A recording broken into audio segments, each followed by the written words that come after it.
Magandang araw po sa ating lahat. Narito na ang update sa binabantayan nating si Bagyong Agon ngayong araw ng Linggo, May 26, 2024. Sa kasalukuyan ay kumikilos si Bagyong Agon pakanluran, hilagang kanluran sa bahagi ng katubigan ng Quezon Province at napanatili nito ang kanyang lakas.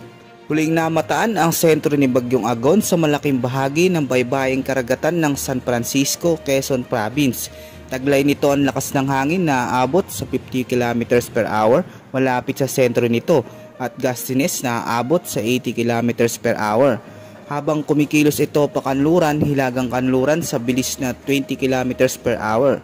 Ayon sa Joint Typhoon Warning Center, si Bagyong Agon ay lumakas pa at isa ng tropical storm. Base sa ipinapakita ng weather forecast animation, ang latest direction ni Tropical Storm Agon ay inaasahan na kikilos ito pakanluran, hilagang kanluran sa malaking bahagi ng katubigan ng Sibuyan Sea at mataas ang posibilidad na maglandfall muli at tatama malapit sa Marinduque ang bagyo ngayong hapon o gabi habang nagpapaulan sa malaking bahagi ng Mimaropa, particular sa Romblon at Oriental Mindoro. Pagkatapos ay sasayad ito padiretso sa Quezon area at Batangas. Apektado din ng malalakas na ulan at malakas na bugso ng hangin ang malaking bahagi ng Calabarzon. Sa mga oras na ito ay nakataas naman sa Tropical Storm Wind Signal number 1 sa mga lalawigan ng eastern portion ng Quirino, eastern portion ng Nueva Vizcaya, Aurora, Cavite, Laguna, eastern portion ng Pampanga, Bulacan, Metro Manila, Quezon including Polillo Island, Occidental Mindoro, Marinduque, Romblon, Camarines Norte, Camarines Sur, Albay at Sorsogon.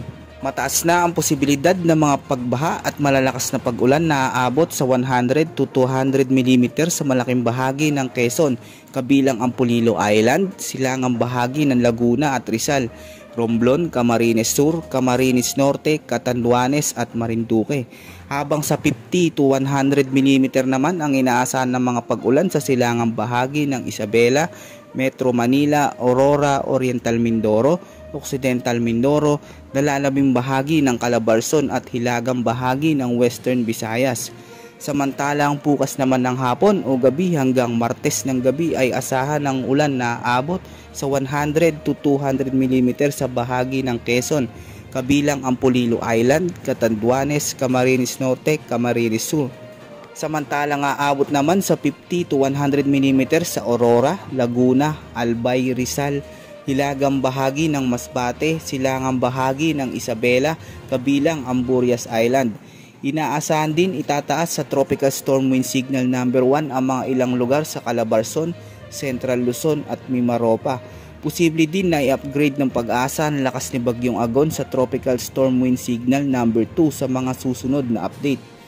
Malalakas na ulan din ang inaasahan ngayong araw sa Metro Manila, Laguna, Bulacan, dulot ng bagyong habang sinusuyod ang malaking bahagi ng Luzon. Malalakas na ulan din ang inaasahan ngayong araw sa Metro Manila, Laguna, Bulacan, dulot ng bagyo habang sinusuyod ang malaking bahagi ng Luzon. Pinapayuhan naman natin ang lahat ng ating kababayan na maging handa sa lahat ng oras dahil posible mga biglaang pagbaha at malalakas na bugso ng hangin. Manatiling nakasubaybay sa ating update na ilalabas dahil bawat oras ay posibleng magbago ang lakas ng bagyo. Ito ang latest update sa ulat panahon ngayong araw, maging alerto at handa sa anumang panahon.